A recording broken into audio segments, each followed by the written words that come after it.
welcome to Sir-Kenneth's Talk Show. Good day and welcome back to this new edition of Sir-Kenneth's Talk Show. Today we are going to be talking about The Lion King, Mufasa The Lion King. But before we begin, please note to hit the like button and subscribe to my channel and don't miss another episode of Sir-Kenneth's Talk Show.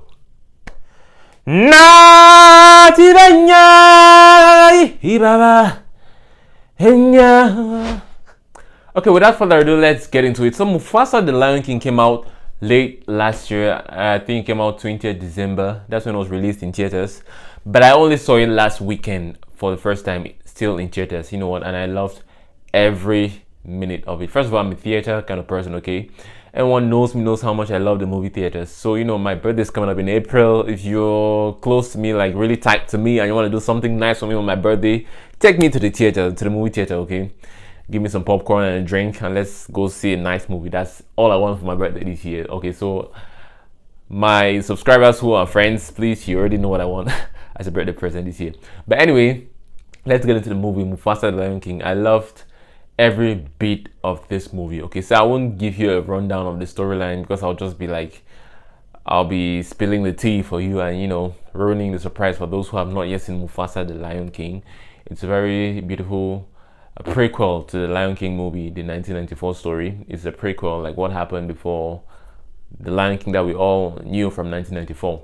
It's Mufasa's story, and you know, there are a lot of new characters in this movie. Where we get to meet Mufasa's parents, we get to see Mufasa as a kid, and we get to see how he meets Taka, that's Scar, who was formerly known as Taka. But you know what, they got into a lot in this movie. You know, as kids, Mufasa was a stray. Well, I said I wasn't gonna give you a rundown of the movie, but anyway, I'll just give you a small, some hints of what happens in the movie. Mufasa gets lost as a kid due to a flood. He gets lost. He's separated from his parents, and then that's when he moves to Taka's pride. Taka is Scar. And you know what? And Scar saves him from the crocodiles. That's when they were kids. He saves him from the crocodiles. And you know what? Taka's father isn't really pleased having Mufasa around. It's Taka's mother who insists that Mufasa stays. I know they have a little small competition, a race. He has a race with Taka, and Taka's father says if he loses that race, they eat him. If he wins, then he stays. But long story short, Mufasa grows up with Taka, and you know what? Mufasa is between the both of them. He's braver and he's smarter. He's more intelligent. He knows how to do a lot of things that Taka doesn't seem to know how to do. He even saves Taka's mom once from some intruders, and that's what, you know. As you know, as the movie goes on, Taka and Mufasa are forced to flee that pride, and in the course of them fleeing, that's when they meet Sarabi, and you know, Sarabi comes along with Zazu from their own pride. Like they were running away, and you know what, they separated from their own pride, and Sarabi and Zazu meet Mufasa and Taka, and you know what, Taka starts to have feelings for Sarabi, but Sarabi isn't really feeling him like that, you know. So long story short, Mufasa and Sarabi, as we all know, definitely end up together because those are Simba's parents, and that's when the jealousy comes in from Taka's side, and you know what, he betrays Mufasa, and you know, he leads the intruders, the bad guys, to Mufasa. Though at the end, Mufasa and you know, they find, because they're on the way. They are on the way to Milele. Milele is what we all know as to be Pride Rock or Pride Land. The Pride Lands, yeah, the Pride Lands. Pride Rock, I think, is that cave where they used to live in. That's the rock, the Pride Rock. Pride Land is the whole area, Milele. That's the place they're looking for. And in the course of their journey looking for Milele, that's when they run into Rafiki. And you know, that's how, you know, they become a whole big family. Rafiki, Mufasa, Sarabi, Zazu, and Scar, and Taka, who will later on become Scar. You know what? Though at the end of the movie, after the betrayal and everything, Taka still saves Mufasa again from drowning. And I think that's the reason why Mufasa didn't banish him from the Pride Lands, because after all, they were still brothers, and though he betrayed him, um, he still ended up saving his life again at the end of the movie. I mean, Taka saved Mufasa's life, I think, 3 times in this movie. One, the first time as kids, the second time when they were running away from the bad guys, and then the third time is at the end of the movie. Yeah, so Taka or Scar basically saved Mufasa 3 times in this movie. And you know what? It's really heartbreaking because we know what eventually happens to Mufasa in The Lion King. Mufasa dies, and it's his brother Scar who kills him. After saving him 3 times in the past, he finally kills him and takes over the Pride Lands as the king. Yeah. So basically, that's a brief rundown of the movie. And you know what I loved the most about this movie was the music. The music is so good. I mean, Lin-Manuel Miranda is a genius. Okay, he is a genius. So that's the thing with Disney movies. I think we can all agree that what makes a great Disney movie is a great music, like a great soundtrack. That's what makes a great Disney movie. The Lion King, I've heard a lot of people online say that The Lion King 1994 version has the best music soundtrack. Others argue that it's Lion King 2, Simba's Pride.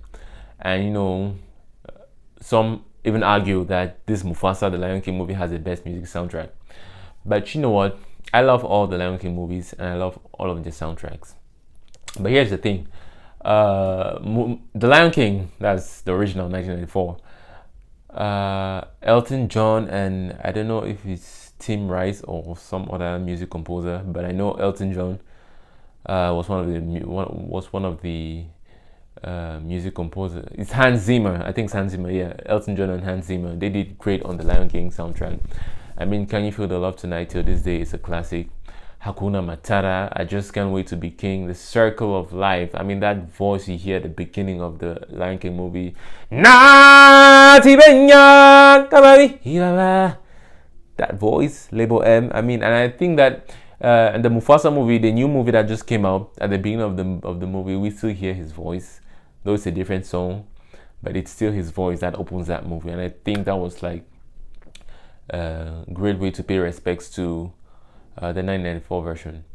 And like, yeah, still talking about the soundtracks, I love, like I said, I think the 1994 version of the 1994 soundtrack is it's the bomb.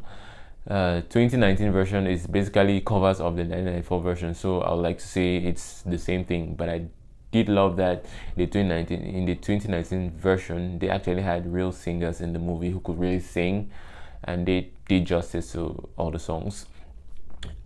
And you know what? The 2024 Mufasa movie, the music, I'm not going to lie, was amazing. It was like, it really made us feel like we are in the Lion King, like we are in the Pride Lands, because the songs and, you know, the choir, I don't know which choir was used as background vocals in most of the songs, but it was really amazing. I loved the brother song. I always wanted a brother. What did you say about my brother? I love that song. It's really catchy. I mean, Lin-Manuel Miranda knows how to write a catchy song. That song just reminds me of We Don't Talk About Bruno, and how catchy it was when it was it in 2020 or 2021 when that movie came out. Well, I can't remember, but yeah, Lin-Manuel Miranda knows how to write a really catchy song. The brother song is really catchy. I've seen a lot of trends on TikTok with that song. It's really amazing. And the first song was a song by Label M at the beginning, but it wasn't a really long song. But like the first like song that I really did love, that I really heard and loved from the movie, was the Milele song, performed by Anika Noni Rose and Keith David. And I feel that is a real full circle moment for both of these actors, because for those of you who don't know, Anika Noni Rose was the voice of Princess Tiana in the Princess and the Frog. and Keith David was the voice of Dr. Facilier, still in The Princess and the Frog. So I really felt like it was a full circle moment to have both of them in this movie play Mufasa's parents and sing the songs together. That song, the Milele song, that's like my favorite song from this movie. I really, really do love that Milele song. Everybody is stuck on Tell Me It's You. And don't get me wrong, I love the Tell Me It's You song. Tell me it's you, I know it's you. Say it again, say it again. I love the song. It's like a conversation. They're going back and forth. Like, it's a beautiful, really beautiful love song, beautiful Disney romantic song. Like, I really, really do love that Tell Me It's You song. People are arguing that Mufasa and Sarabi have the best love song as compared to Simba and Nala and, you know, Kuvu and Kiara. The Kuvu and Kiara song was Love Will Find a Way. I know love will find a way. Love will find a way. Something like that, yeah. And, you know, in my opinion, I think it's true. Well, I prefer the Mufasa and Sarabi song as compared to the two other songs. I do love the soundtrack. That song is really beautiful. But like I said, my favorite song from the Mufasa movie is the Milele song. Yeah, I really, really do love that song. Milele, calling Milele. That's a nice song. Yeah. So 1994 Lion King has a great soundtrack. 2024 Mufasa has an amazing soundtrack. But don't get me started with The Lion King Simba's Pride.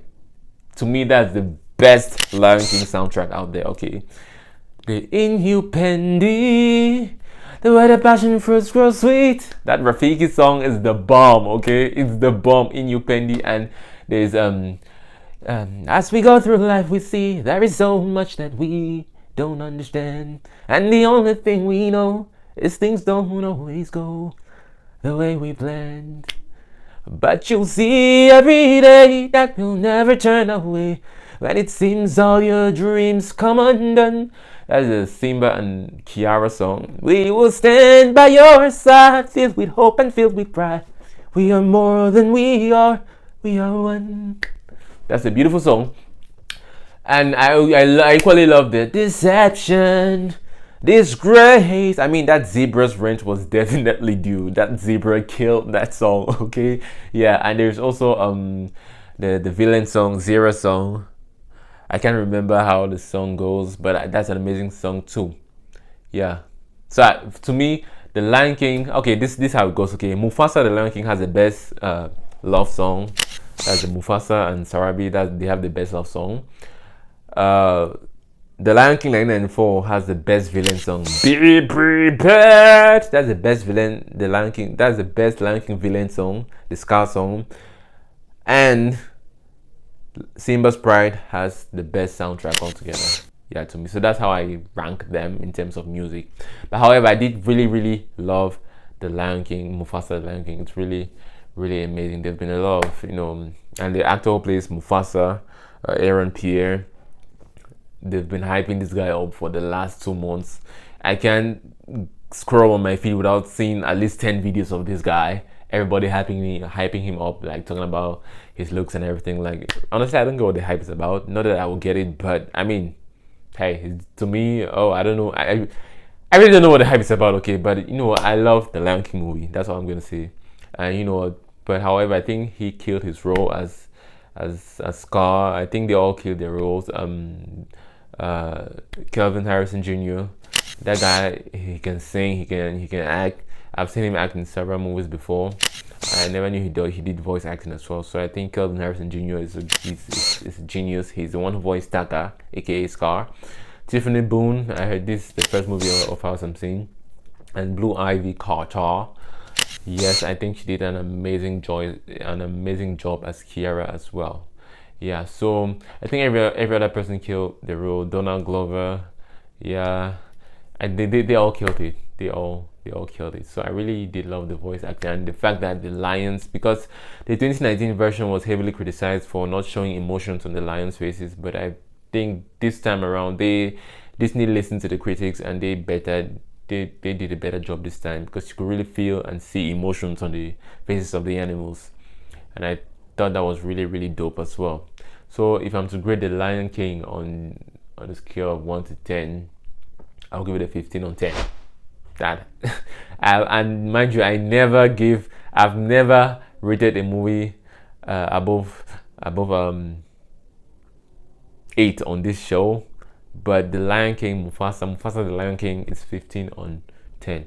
That speaks volumes of how amazing the movie is. So if you haven't checked it out, you don't know what you're missing out on. Seriously, you don't know what you're missing out on. The music, the acting, the voice acting, everything was perfect. The visual effects, like y'all, I felt like those were real lions. Yeah. So yeah, that's what I think about The Lion King movie, Mufasa. Hey, that's Mufasa. Mufasa. So that was it for today's episode. Thank you for staying tuned to Sir-Kenneth's talk show. I'd like to hear your thoughts in the comment section. Have you seen Mufasa The Lion King already? What did you think about the movie? If you haven't, what are you waiting for? However, stay tuned. Sir-Kenneth's talk show. Don't miss another episode. Bye. Peace.